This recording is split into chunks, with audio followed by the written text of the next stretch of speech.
Le petit village de Montrésor est sous le choc. La commune vit à l'heure polonaise depuis 1849, date à laquelle le comte Branicki a acheté le château. L'accident de l'avion présidentiel de ce samedi émeut donc chaque habitant, car ici, des dizaines de familles ont un parent, un voisin ou un ami polonais. Je l'ai ressenti personnellement comme une épreuve de plus. Montrésor a toujours été tourné vers la Pologne.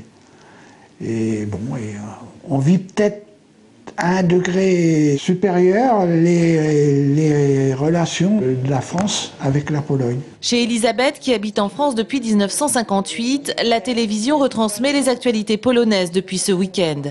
Des photos au mur, des souvenirs plein la tête. Son cœur est en Pologne. Elle est très affectée par ce drame. Des parlementaires, c'était des sénateurs, c'était des gens qui occupaient une place assez importante dans tous les domaines. Hein.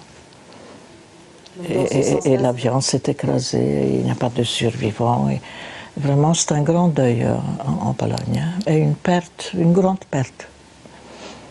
Au château de Montrésor, actuelle propriété de Madame Ray, descendante du comte Branicki, Elisabeth retrouve sa petite nièce. Patricia habite Cracovie, où elle est pharmacienne. Pour elle, le sort semble s'acharner sur l'histoire de son pays.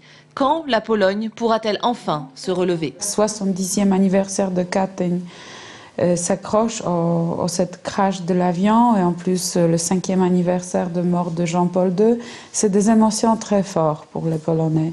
Et surtout ce que je dis sur l'histoire de Pologne, que c'était toujours très tragédique. Et on était sur la route pour sortir, on se développait très fort. Et pour moi, ce manque de cette personne, c'est vraiment très difficile. Dans l'intimité, la communauté polonaise du village s'est recueillie hier à l'église, une façon de communier avec les familles des défunts.